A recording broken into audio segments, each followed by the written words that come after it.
আজ থেকে প্রায় ৫,০০০ বছর পূর্বে নীল নদের তীরে গড়ে উঠেছিল একটি সভ্যতা। অন্য আর ১০টি সভ্যতার মতো নয়, এটি ছিল এমন এক সময় যখন পৃথিবীর অন্য প্রান্তে মানুষ আদিম জীবনযাপন করছিল। আর তখন ওই মিশরীয়রা গড়ে তুলেছিল রাজপ্রাসাদ, পিরামিড আর উন্নত রাষ্ট্র ব্যবস্থা। তারা লিখতে পারত হায়ারোগ্লিফিক ভাষায়, তৈরি করেছিল ক্যালেন্ডার, জানত জ্যোতির্বিদ্যা ও চিকিৎসা বিজ্ঞান। এমনকি মৃতদেহ সংরক্ষণের জন্য তারা আবিষ্কার করেছিল অদ্ভুত এক প্রক্রিয়া বা মমিফিকেশন, যার ফলে আজও হাজার বছরের পুরনো দেহগুলো সংরক্ষিত আছে। বন্ধুরা, ভিনদেশীর আজকের ভিডিওতে আমরা জানব প্রাচীন মিশরীয়দের জীবনযাপন কেমন ছিল, আরও জানব তাদের সংস্কৃতি, ভাষা, শাসন ব্যবস্থা এবং এমন সব অদ্ভুত রীতিনীতি ও রহস্য যা শুনলে আপনারও মনে হবে এরা কি সত্যি মানুষ ছিল নাকি ভিন গ্রহের কোনো প্রভাব ছিল তাদের ওপর। ভিডিওটি শুরু করার আগে অনুরোধ করব, আপনি যদি ভিনদেশী চ্যানেলের নতুন দর্শক হয়ে থাকেন অথবা এখনও চ্যানেলটি সাবস্ক্রাইব করা না থাকে, তবে দ্রুত সাবস্ক্রাইব করে পাশে থাকা বেল বাটনটি অন করে দিন। প্রাচীন মিশরীয় সভ্যতা গড়ে উঠেছিল নীল নদীকে কেন্দ্র করে। খ্রিস্টপূর্ব প্রায় ৩,১০০ বছর আগে মরুভূমির বিভিন্ন যাযাবর গোত্র মিলে গোড়াপত্তন করে এই প্রাচীন সভ্যতার। নীল নদের নিয়মিত বন্যা ওই অঞ্চলের মাটিকে করে তুলেছিল উর্বর, আর সেই উর্বর জমি এনে দেয় মানুষের স্থায়ী বসবাসের সুযোগ। সেখান থেকেই শুরু হয় কৃষিকাজ, স্থায়ী বসবাস আর সংগঠিত এক সমাজের গল্প।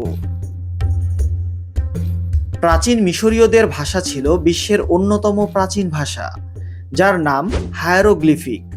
এতে চিত্র ও প্রতীক ব্যবহার করে শব্দ, ভাব ও ধ্বনি প্রকাশ করা হতো। এই লেখায় ৭০০-র বেশি চিহ্ন ছিল, যা পাথর, মন্দিরের দেয়াল ও প্যাপিরাসে খোদাই করা হতো। প্রায় ১৫০০ বছর ধরে হায়ারোগ্লিফিক্স ছিল এক অমীমাংসিত রহস্য। কেউ জানত না প্রাচীন মিশরীয়দের এই প্রতীকগুলোর অর্থ কী। ১৭৯৯ সালে এক ফরাসি সৈনিক রোজেটা নামের একটি গ্রামে একটি পাথর খুঁজে পান, যেটির নাম হয় রোজেটা স্টোন। এই পাথরে একই লেখা ৩টি ভাষায় খোদাই করা ছিল: হায়ারোগ্লিফিক, ডেমোটিক এবং গ্রিক। গ্রিক ভাষা সবাই পড়তে পারত, আর সেটির সাহায্যে গবেষকরা হায়ারোগ্লিফিক্সের কোড ভাঙার চেষ্টা করেন। অবশেষে ১৮২২ সালে ফরাসি ভাষাবিদ জ্যঁ-ফ্রাঁসোয়া স্যাম্পোলিয়ন রোজেটা স্টোন বিশ্লেষণ করে প্রথম বুঝতে পারেন যে হায়ারোগ্লিফিক প্রতীকগুলো আসলে শুধু ছবিই নয়, বরং ধ্বনির প্রতীকও বটে। এই আবিষ্কার ইতিহাসের গতিপথই বদলে দেয়। এর মাধ্যমে বিজ্ঞানীরা প্রাচীন মিশরের ধর্ম, রাজনীতি, রাজাদের জীবন ও সংস্কৃতি সম্পর্কে অসংখ্য অজানা তথ্য জানতে পারেন। প্রাচীন মিশরীয় সংস্কৃতি ছিল ধর্ম, শিল্প, সঙ্গীত ও দৈনন্দিন জীবনের এক অনন্য সমন্বয়। তারা বিশ্বাস করত জীবনের প্রতিটি দিকেই দেবতাদের প্রভাব রয়েছে, তাই তারা বিভিন্ন দেবদেবতার পূজা অর্চনা করত। সূর্যের দেবতা রা, মৃত্যুর দেবতা ওসিরিস আর ভালোবাসা ও জীবনের দেবী আইসিস ছিল তাদের জীবনের অবিচ্ছেদ্য অংশ। পরবর্তীতে তাদের এই ধর্মীয় বিশ্বাস থেকে জন্ম নেয় পিরামিড, মন্দির আর মৃত্যুর পর জীবনের ধারণা। মিশরীয়রা শিল্পকলায় ছিল অত্যন্ত উন্নত। তাদের দেয়ালচিত্র, মূর্তি ও গহনা শুধু সৌন্দর্যের নয়, বরং ইতিহাসের সাক্ষী। প্রতিটি চিত্রে তারা জীবনের বাস্তবতা ও আধ্যাত্মিকতা একই সঙ্গে ফুটিয়ে তুলত।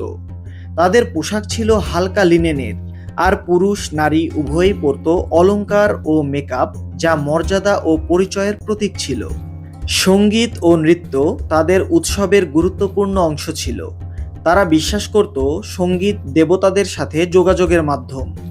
শিক্ষা, গণিত, চিকিৎসা ও স্থাপত্যে তাদের অবদান মানব সভ্যতার ভিত্তি গড়ে দিয়েছিল। সব মিলিয়ে প্রাচীন মিশরীয় সংস্কৃতি শুধু একটি জাতির নয়, বরং মানব সভ্যতার এক চিরন্তন শিল্প ও বিশ্বাসের মহাকাব্য। প্রাচীন মিশরের শাসন ব্যবস্থা ছিল একেবারে রাজতান্ত্রিক এবং ধর্মনির্ভর। রাষ্ট্রের কেন্দ্রবিন্দুতে ছিলেন ফারাওরা, যাকে শুধু রাজা নয়, বরং দেবতার অবতার হিসেবেও পূজা করা হতো।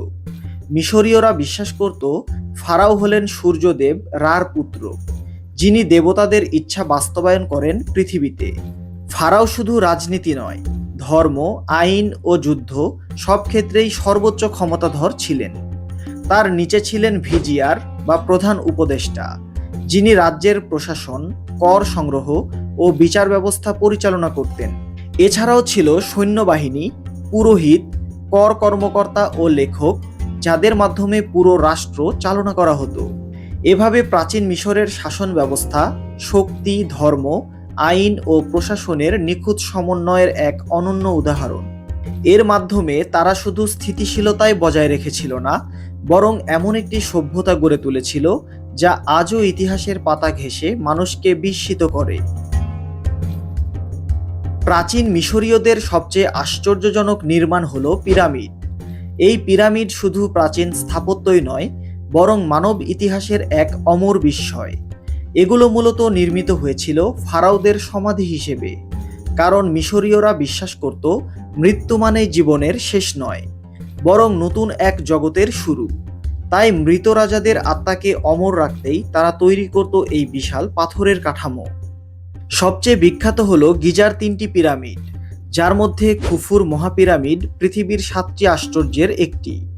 প্রায় 4500 বছর আগে কোনো আধুনিক যন্ত্র ছাড়াই লক্ষ লক্ষ পাহাড়ের ব্লক ব্যবহার করে এটি নির্মাণ করা হয়েছিল। প্রতিটি ব্লকের ওজন প্রায় 2 থেকে 15 টন পর্যন্ত ছিল। কিভাবে এত নিখুঁতভাবে এগুলো নির্মাণ করা হয়েছিল তা আজও এক রহস্য। পিরামিড সম্পর্কে বিস্তারিত তথ্য নিয়ে পরে কোনো ভিডিওতে আলোচনা করা হবে। মিশরের পিরামিড শুধু রাজাদের সমাধি নয়, বরং মিশরীয়দের ধর্ম, বিজ্ঞান ও স্থাপত্য কলার প্রতীক হিসেবেও পরিচিত।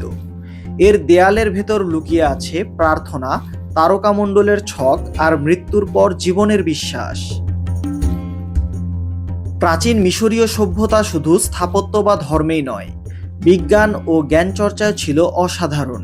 তারা কৃষি, স্থাপত্য, গণিত ও চিকিৎসায় অদ্ভুত দক্ষ ছিল। বিশেষ করে জ্যোতির্বিদ্যা তাদের জীবন ও ধর্মকে নিয়ন্ত্রণ করত। তারা সূর্য, চাঁদ এবং নক্ষত্রের অবস্থান পর্যবেক্ষণ করত এবং এর ভিত্তিতে গুরুত্বপূর্ণ উৎসব, ফসলের চাষকাল ও ধর্মীয় অনুষ্ঠান নির্ধারণ করত।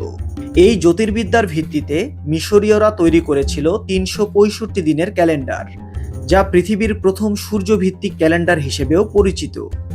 ক্যালেন্ডার শুধুমাত্র সময় গণনার জন্যই নয়, বরং কৃষি, কর এবং ধর্মীয় জীবনকে সঠিকভাবে পরিচালনার জন্য অপরিহার্য ছিল। চিকিৎসার ক্ষেত্রেও তারা বিস্ময়কর উন্নত ছিল। প্রাচীন মিশরীয়রা চিকিৎসা গ্রন্থ ও পাপিরাস লিখত, যেখানে আঘাত, অসুখ, এমনকি অস্ত্রোপচারের প্রাথমিক ধারণাও অন্তর্ভুক্ত ছিল। বিভিন্ন উদ্ভিদ, লবণ ও খনিজ ব্যবহার করে তারা সংক্রমণ, ব্যথা ও জ্বরের চিকিৎসা করত। মমিফিকেশনের প্রক্রিয়াও তাদের শরীর ও অঙ্গ প্রত্যঙ্গের জ্ঞানকে বহুগুণে উন্নত করে তুলেছিল। মমিফিকেশন ছিল প্রাচীন মিশরীয় সভ্যতার এক অনন্য আবিষ্কার। তারা মনে করত মৃত্যুই জীবনের শেষ নয়, বরং পরলৌকিক জীবনের সূচনা মাত্র। তাই তারা মৃত ব্যক্তিকে মমি বানাতো, যাতে আত্মা নিরাপদে পরলোকের যাত্রা করতে পারে। মমিফিকেশন ছিল ধর্ম এবং বিজ্ঞান একসাথে মিলিয়ে তৈরি এক জটিল প্রক্রিয়া। প্রথম ধাপে দেহ থেকে অভ্যন্তরীণ অঙ্গ প্রত্যঙ্গ বের করা হতো, শুধুমাত্র হৃৎপিণ্ড রেখে দেওয়া হতো।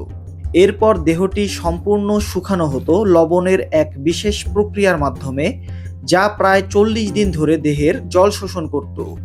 এই প্রক্রিয়ার ফলে দেহটি পুরোপুরি শুষ্ক হয়ে সংরক্ষিত হয়ে যেত। শুকানোর পর দেহটি মশলাযুক্ত তেল ও সুগন্ধি দিয়ে মাখানো হতো, যা সংরক্ষণের পাশাপাশি দুর্গন্ধ দূর করত। তারপর দেহটি লিনেনের কাপড়ে বেষ্টিত করা হতো। কখনো কখনো প্রতিটি অঙ্গ আলাদা করে মোড়ানো হতো।